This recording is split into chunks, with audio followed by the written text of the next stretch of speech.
Ini pemotongan untuk satu titik yang apa tadi dirasa kurang pas.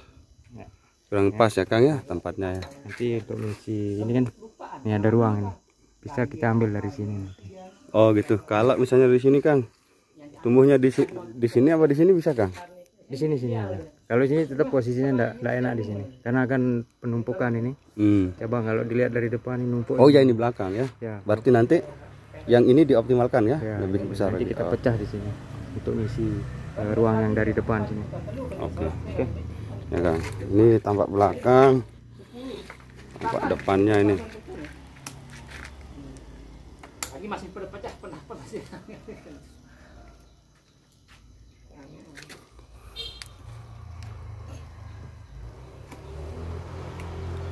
Enggak telat Pak.